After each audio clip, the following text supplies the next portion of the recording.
subscribe to my channel and hit the bell icon so you never miss any video from my channel. He takes like a bad situation and makes it funny. I mean, like, he'll think about times when he was growing up with his family and all these problems were going on, and then he'll just turn it around and make it hilarious.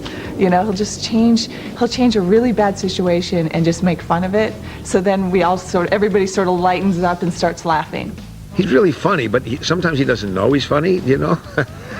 Everybody laugh. He walks in a room, and if you get to know him, if you're in an intimate setting, he just will have you in tears. I mean, some of my friends, they say their funniest moments in their life have been with Sylvester and his storytelling. Sly is very playful, and he directs me to walk in one direction, and I misunderstood it for some reason, and I went in the other direction.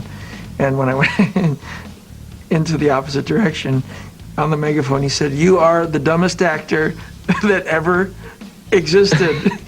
And with that, I started to laugh so deeply. Press was writing about it, that how we hate each other and all this, of course, which was not true. When I worked with him, I really realized how funny he is. He's very, very witty. He would just throw out lines like that for just different actors, you know, just ad-lib lines, and it's hard to think like that. A great number of fans have asked me to ask you, if I met you, how you pronounce your last name. They say Stallone, Stallone, and Stallion. Which one do you prefer? What? Movies like Oscar, I know they didn't work, but that's really who he is. He's like goofy and silly. People come up and they say, "So what's Stallone like?" I go, "Great." And they're so disappointed. Beautiful, isn't he? Oh, yes, wonderful. What a guy. Wow. Great guy. No, that's why I said he's working really hard. It's a real challenge for him. When I was doing Oscar, I thought, oh, maybe if I can catch a little lightning in the bottle. It's chaotic, it's frenzied, it doesn't rely upon stunts. It's interaction, it's comedy, it's beats, it's looks, it's moments, and it's something I've been wanting to do for a long time. Hold me back. Hold me back. He's much shorter than most of the big stars. My whole career has been this. Wait, can we do a little Michael Jackson? Get the feet. Just the feet. Wait a second. I also think it's a pleasure. He doesn't have to take off his shirt or get blown up or beaten. He's not in the desert, you know. I mean, there's all talk in this movie. A gun's not even fired. Okay. I think he has more dialogue in this picture than in his career. You monks stop calling me boss, it ain't respectable. Sorry, boss. What do you think this is, a comedy? The films that don't do well are the ones I have the most fun on. The ones that just sheer torture work. Go figure.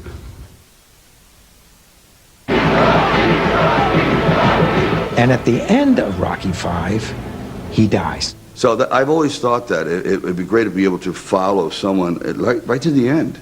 Right to the very end, as I'm croaking, he's croaking, like right to the end. Thank you, done. With his head in Adrian's lap, Rocky expires. Because of the continuous violent blows to the head, the effects are irreversible. So we started to shoot the picture in chronology, and the head of the studio calls up and he said, "Oh, by the way, Rocky doesn't die." So Rocky doesn't die. But the movie died because it had no point without him dying, and if he had died, people would go to see that. And that's why nobody went to see Rocky V. It's a very interesting business. Sly had a dry spell until Cliffhanger, you know? And every big actor will have a dry spell. Tom Hanks will have a dry spell. They all will. But I mean, now they're so freaked out on Sly because they always say, "Oh, he's over," and all of a sudden he comes out another movie and they go, "Oh, geez, maybe I should have been nicer to him last week at lunch," you know? I didn't come into the movie industry to be a stuntman, and I got sort of caught up in action films. It was like the beginning of a new uber action genre. And I believe that where the dialogue was obviously pretty shallow and not that necessary, you had to learn to speak with your body. I went, okay, well, how do you do that? Well, stunts. Sylvester Stallone does his own stunts, and he wanted to do the climbing, he wanted to hang off the mountain's edge, he wanted to do it without the safety ropes to make it as dangerous and realistic looking as possible. And I thought if I could do as many of these stunts as possible, that would be the same as kind of like dialogue would be to, you know, a great talking heads film. So the more I got involved with it, the more I realized that, you know, I got a little I like this. I like this challenge. And even though a lot of it was the next day, this is broken and that is broken, I started to be appreciated by a certain genre of guys, or stuntmen, which are real tough individuals. And they don't give any kind of like thumbs up to most people. So it was like being accepted by a different group. There's a shot in Specialist where the explosion, it shook me up. And you can see her go. He makes you unafraid. He knows exactly what he's doing. And that if he tells you to do it, that you're safe and you're okay, and he knows what you're doing. And so suddenly you think you're Rocky and Rambo, and you're like, yeah, I can do that. And when we're running through this building and there's all these explosions, and I've done a lot of action movies, but let me not kid you. When you're running through explosions, you're running through explosions. And we push the perspective for the camera, but you're still running through explosions. Well, when you're running through explosions with Sly, he likes to really run through explosions. He doesn't like to push the perspective that much. He actually really likes to get into it. What you all couldn't feel is that the explosion, the concussion was so overwhelming, the heat and the blast, which would be maybe 20 feet away or less, would hit her. She's not used to it, man, but she hung in there. But those tremors, if you ever get the chance to show that on film, that's full on for real. I mean, she was terrified, but she never backed up. And so when you're with him, you just go, no, all right, it's him. He hasn't killed himself yet, so what the hell? And you find yourself so much more daring than ever before, and having this great adventure, and it's exhilarating, and it's hot, and it is sexy. Yeah, I just did that. Okay, pretty cool. And in your little memory book of life, you just ran through a bunch of fireball explosions with Sly, and okay, that's kind of hot. You think the killing is going to make everything all right? Something has to. And the fact that he knew who I was and wanted me for the part and was interested in working with me and was so kind of excited about the whole thing was wonderful for me. I mean, he was really, he was really incredible and really took me under his wing. Well, he's very serious about his work, He wanted to rehearse things. There was one scene in particular that we kind of were working on for a while, and we had rewrites and stuff, and he wanted it to be right. He really did. He works very hard. He doesn't goof around, but he also, I think, has a sense of humor about what he does, and he enjoys it. They do this thing where you go, it's called Show West, where people kind of go and talk about their movies to theater owners, and Warner Brothers wanted Sly to go, but they didn't care whether I went or not. I was just the girl in the movie, and he insisted that I come along. He said, I'm not going to do this unless she comes too. Get up here, my little shy one. Julianne Moore, who definitely is going to carry a lot of weight in this film. So, scary, isn't it? Yeah, okay, scary. How do you like working with Annette?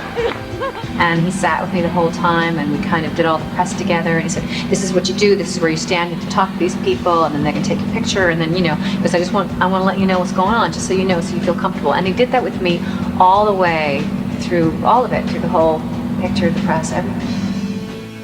He's really terrific with his son. He's always supported his kids, and I saw him pushing him, to get into directing and acting and all this. Used him in some of his movies, and he has been really terrific, and he's very proud of him. He's in the family, but we don't know that because he's always acting like this macho guy. Hey, wait, what's this? What's this? Goodness gracious, where'd this come from?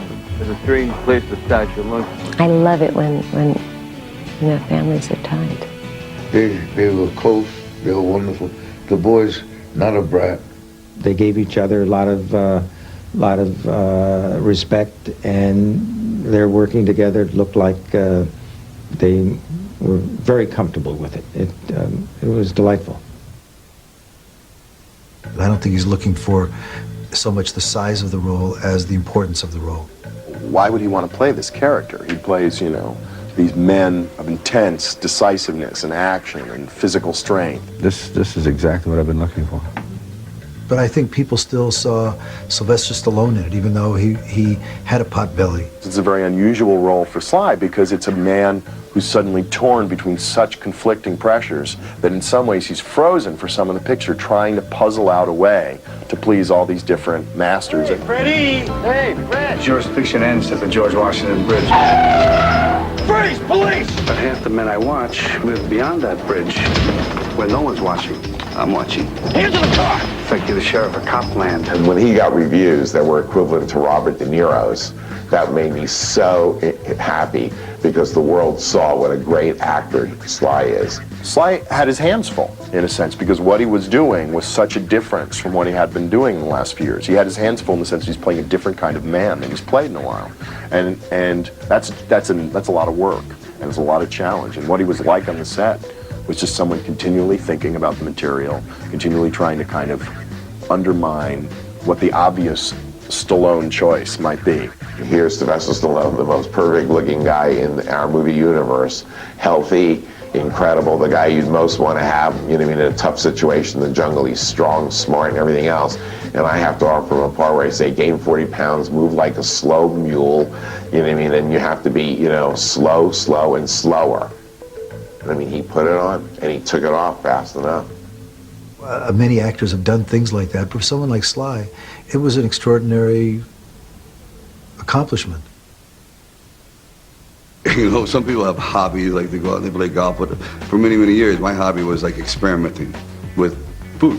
So I thought, well, let me put my journeys, my trials, my tribulations, what I've done for films, not films, I gained 45 pounds for film, 40 pounds for film, how to lose it back and forth. So there'll be a book coming out called On the Sly, and I don't know where they came up on the Sly.